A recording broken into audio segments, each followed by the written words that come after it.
서울로 25분이면 오는데 강남으로. 그러면은 여기에 집값이 안 올라갈 이유는 없다라는 거죠. 교통의 호재가 강남으로의 접근성이 수도권 여러 지역의 집값을 조금 끌어올릴 수 있는 계기가 되지 않을까 이렇게 보여지고 있어서 그런 지역 비껴가서 사지 말고 그런 지역에 조금 내 집 마련을 조금 하면 좋을 것 같아요.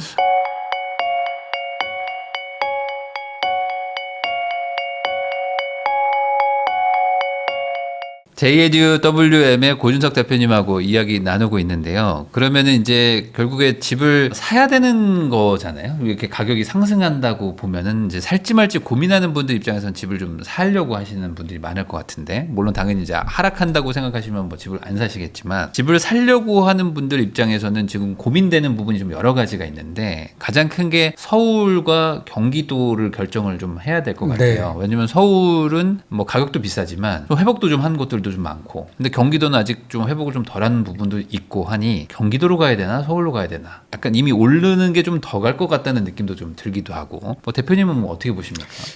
큰 틀에 가장 중요한 게 이제 돈이에요. 돈. 작은 계획이 내 몸에 맞는 내 집 마련이 중요하다고 봐요. 그러니까 이제 내 몸에 맞지 않는 옷을 입으면은 부자연스럽고 행동하기도 어렵습니다. 활동 자체가 이제 제한된다는 거죠. 그래서 뭐 정말 내 소득보다 엄청나게 내 소득에서 감당할 수 없는 돈을 대출받아서 서울에, 나는 무조건 서울에 사야 된다, 이런 전략은 안 맞는 것 같아요. 그래서 내 소득 범위 내에서 나는 서울은 정말 무리야 라고 하면은 경기도로 가는 게 현명한 선택이 아닌가. 경기도를 거쳐서 서울로 입성하는 제1, 2 전략을 세워서 징검다리 전략으로 서울로 입성하는, 본인의 이제 뭐 어떤 경제, 가정 경제에 문제가 생기지 않는, 경제 활동에 문제가 생기지 않는 그런 범위 내로 내 집 마련하는 게 좋은 전략이 되지 않을까 보여집니다. 예전에도 막 이렇게 뭐 우스갯소리로 막 얘기했지만, 뭐 이렇게 압구정 팔고 막 일산 가셨다가 다시 못 들어왔다 이런 얘기들 있잖아요. 뭐 그런 것처럼 서울에 무조건 사놔야 되고 서울을 떠나서 경기도에 사면은 격차가 막 벌어진다 이런 얘기들도 막 도는데, 실제로 경기도의 어떤 가격 상승률 이런 것들이 서울 대비 막 많이 떨어지는지 아니면 비슷한지 이런 것도 좀 궁금해요. 그게 지금 우리가 일기 신도시를 보면은 판교의 집값이 마포의 집값하고 거의 비등합니다. 경기도라고 해서 자족 기능을 갖추고 고소득 일자리가 많은 지역의 집값은 이게 서울 지역 못지않게 집값이 올라갈 수 있다라는 거예요. 이런 걸 감안했을 때 우리가 이제 경기도 수도권에 내 집 마련을 한다고 했을 때, 그러면은 선택지는 어떻게 될 거냐? 서울하고의 이제 교통 환경, 일자리, 자족 기능을 갖춰졌느냐 안 갖춰졌느냐, 이런 곳을 선택해서 사는 게 중요하고, 특히 서울 강남으로의 접근성이 얼마나 빠르게 올 수 있느냐, 그게 이제 우리가 지금 GTX A 노선이 일부 개통됐지만 2028년 삼성역이 개통되면은 A 노선, 분당, 동탄, 그다음에 뭐 파주, 이렇게 이제 우리가 보는데, 그러니까 이제 파주는 자족 기능이 안 갖춰져 있고 분당은 자족 기능이 갖춰져 있잖아요. 또 동탄도 규모가 분당에 비해서 뭐 3배 크기의 규모이기 때문에 동탄의 일자리가 늘어나면은 여기도 분명히 자족 기능을 갖출 수 있는 지역이잖아요. 그럼 서울로 25분이면 오는데 강남으로. 그러면은 여기에 집값이 안 올라갈 이유는 없다라는 거죠. 지금 이제 판교와 제가 마표를 비교를 했는데, 이 지역이 어떻게 성장하느냐에 따라서, 어떤 식의 자족 기능을 갖추느냐에 따라서 서울의 강북의 또 강남 일부 지역의 구도심과 가격 차이는 비등해질 수도 있다라는 거죠. 이제 그런 걸 감안했을 때 꼭 서울이 무조건 우위고 경기도는 서울보다는 밑이다, 모든 지역을 이렇게 극단화해서 생각하시면 안 될 것 같다. 수도권 중에서도 정말 좋은 지역은 많이 올라갈 여력도 있는 거고, 또 서울 일부 지역보다는 오히려 가격이 앞서 나갈 수도 있는 지역이 분명히 있다. 이런 지역에 내 집 마련하는 것도 좋은 전략이다. 많은 분들이 이제 경기 남부권을 추천을 많이들 하시고, 뭔가 북부 쪽은 좀 꺼려 하시는 분들이 많은데, 그 부분에 대해서는 좀 어떻게 생각하세요? 뭐 남부 지역 사실은 이제 자족 기능을 갖춘 지역들이 많아서 그럴 거예요. 예. 근데 이제 북부는 이제 자족 기능을 갖춘 데가 특히 뭐 많지 않고 또 강남으로의 접근성이 그렇게 이제 좋지는 않았었는데 GTX-C가 이제 개통이 되면은 양주 옥정, 의정부, 광운대역 이나 청량리 이런 뭐 광운대역이나 청량리는 뭐 서울 지역이지만 이런 지역들도 서울 지역도 서울이었지만 왠지 가격은 안 오르는 지역들이었잖아요. 강남 접근성이 좋다고 말하기 좀 애매하죠. 예, 이제 교통이. 근데 이제 뭐 의정부에서 타면은 자리에 앉으면은 이제 수서까지 가야 되는 금방 오니까 그래서 이제 그런 지역의 집값들도 변동성이 이제 생길 수 있는 지역들이 아닌가. 그래서 교통의 호재가 강남으로의 접근성이 수도권 여러 지역의 집값을 조금 끌어올릴 수 있는 계기가 되지 않을까 이렇게 보여지고 있어서 그런 지역 비껴가서 사지 말고 그런 지역에 조금 내 집 마련을 조금 하면 좋을 것 같아요. 그러면 대표님이 보시기에 향후 뭐 지금 전망 중에 가장 중요하게 보고 계시는 게 GTX 뭐 BC GTX A, C를 중요하게 보고 있고요. 이제 B는 조금 B는 이제 강남 접근성이 떨어지니까 여의도 용산으로는 안 될까요? 네, 여의도 서울역으로는. 왜냐하면 이제 삼성역에 내리면은 시문구까지 5분이면 가거든요. 그럼 이제 시문구 앞에가 다 공가예요. 네. 그러면은 동탄에서도 의정부에서도 파주에서도 다 이제 학원가 접근성이 좋아진다. 그렇죠. 뭐 거기서 따릉이 타고 뭐 자전거 타고 가면 금방이기도 하고. 그러니까 이제 그쪽으로 올 수밖에 없다라는 거예요. 그러면은 이 강남 접근성의 의미가 강남역으로보다도 삼성역으로 오면은 직장인들뿐만 아니라 학생 수요까지 받쳐주기 때문에 큰 의미를 갖는다 이렇게 보고 있는 거죠. 그래서 지금 우리나라에서 10대 거주 인구가 가장 많은 곳, 유동 인구가 가장 많은 곳이 대치동이에요. 거기에 이제 더 많아지겠죠. 근데 이 10대들은 20대, 30대보다 소비 수준이 가장 높습니다. 아, 얘네들이요? 학원비 때문에. 아, 그렇네요. 학원비 때문에 가장 높기 때문에 이 소비 인구들이 다니는 이런 지역의 집값도 잘 향후에는 봐야 될 것 같습니다. 그러면은 결국에 GTX-C도 좀 좋게 보시는데 이게 아직 뭐 언제 착공될지 아직 좀 미지수가 있단 말이에요. 그러면 지금 보기에는 좀 너무 성급한 거라고 좀 봐야 될까요? 확정은 됐기 때문에 뭐 착공하면은 조금 올라가겠죠. 완공이 될 때쯤 되면 더 올라가겠죠. 그래서 A가 지금 연결이 돼서 2028년 개통을 하니까 이게 삼성역으로 개통되면은 이 효과는 되게 클 것 같아요. 지금 일부 구간만 다니고 있어서 그러는데.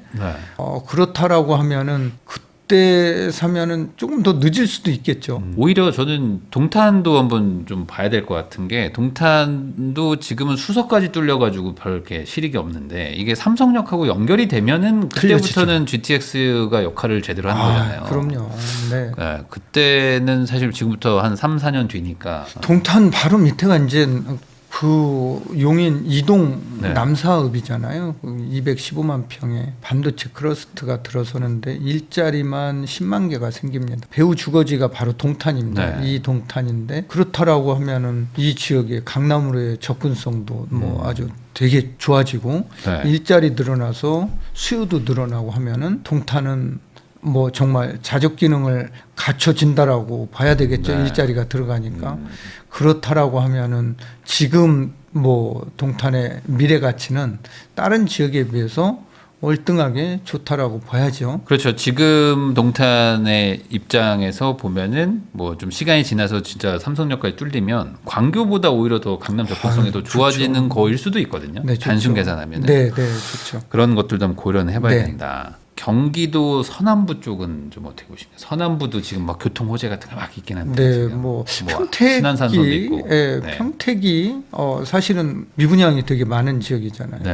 근데 평택으로 AC가 연결이 된다라고 하면은 GTX AC 노선이 연장이 된 동탄에서 수원까지 또 수원에서 평택까지.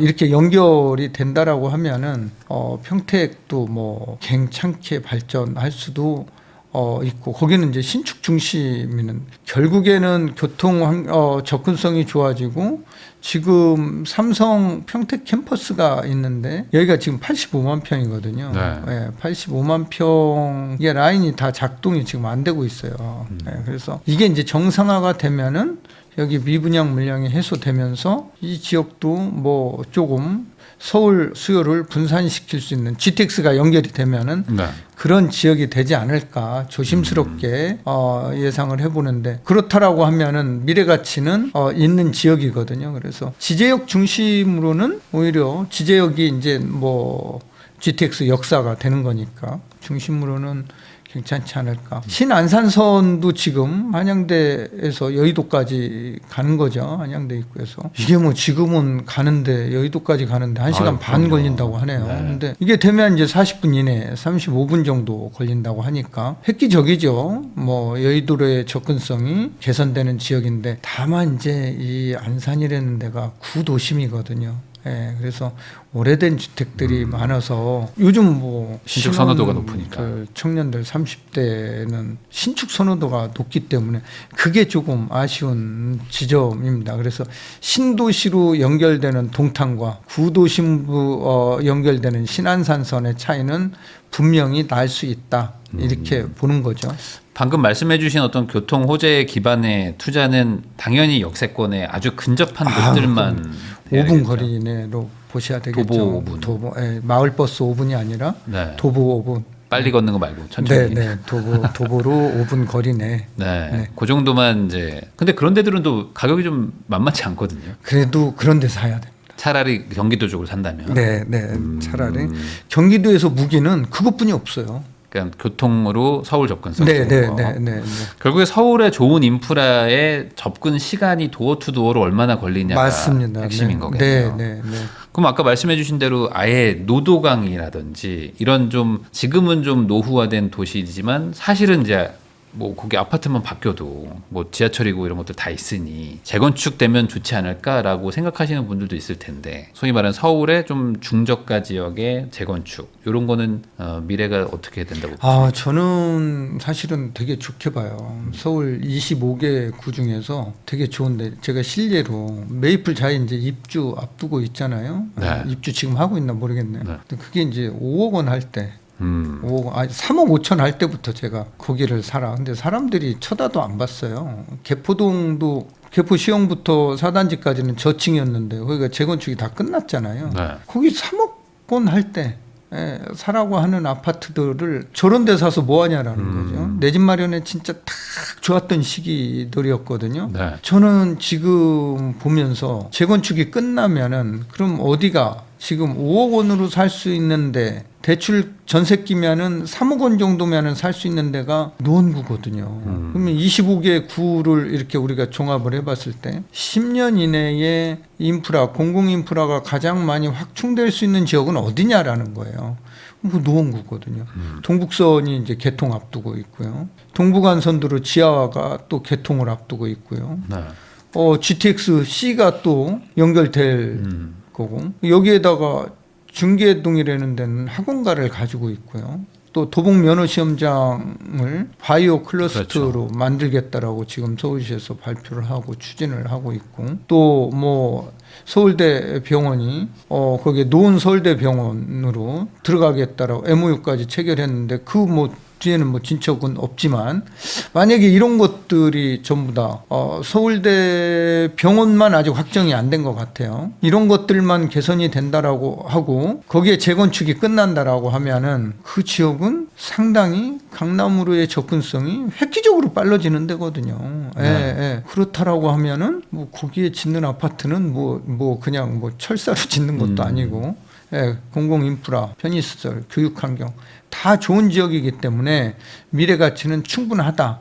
근데 그 미래를 못 보기 때문에 내 집 마련을 못 하는 거다라는 거죠. 그래서 저는 지금 그 지역 미래는 되게 밝다고 봅니다.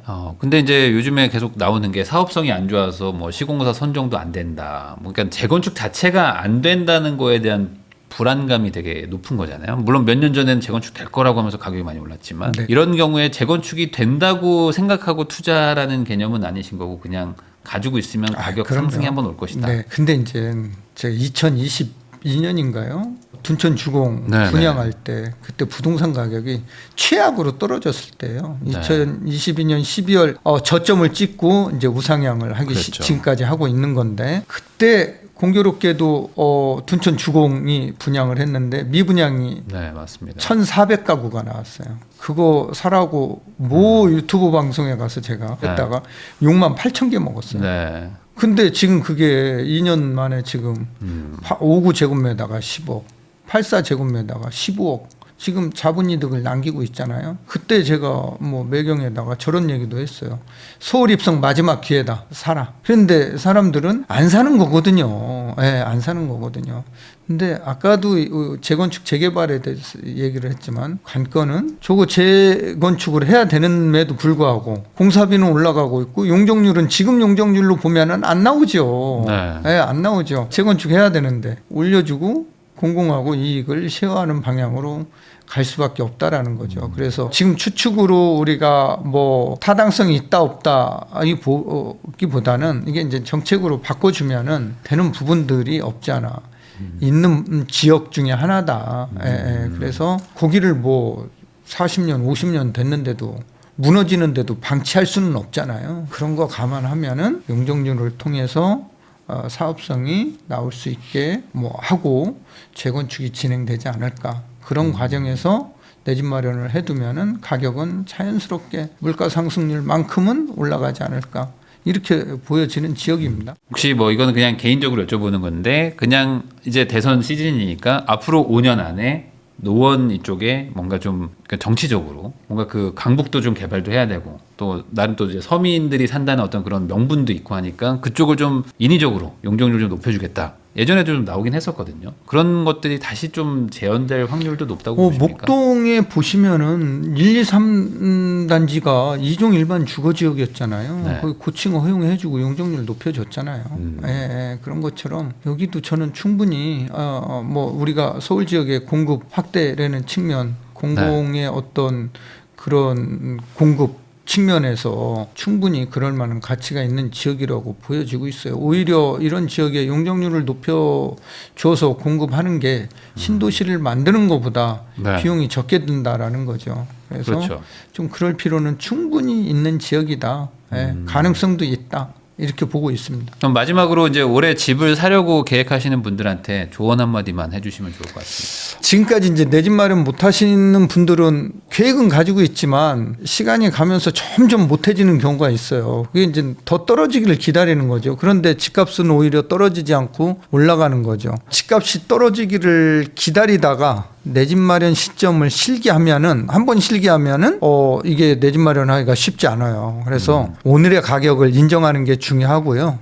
내 자금 계획이 서 있다라고 하면은 그 범위에 맞춘 지역에 일단 내 집 마련하는 게 필요해 보입니다. 지금까지 JEDUWM의 고준석 대표님 모시고 최근 부동산 현장 분위기부터 이제 어떻게 대응을 하고 이제 대처를 해야 되는지까지 이야기 나눠봤고요. 앞으로 결국에는 이제 하락하고 뭐 이런 걱정들도 있으시겠지만 결단을 내리지 않으면 또 안 되는 게 부동산 매도 아니겠습니까? 또 거기다가 항상 또 올라간다는 것만 생각하지 마시고 지금 분위기 안 좋은 데에서 오히려 기회를 찾아보는 것도 나쁘지 않다는 생각도 좀 들었습니다. 귀한 시간 내주셔서 시청해 주신 거 다시 한번 감사하다는 말씀 전하면서 저도 대표님하고 인사 나누도록 하겠습니다. 오늘 나와주셔서 감사드립니다. 감사합니다.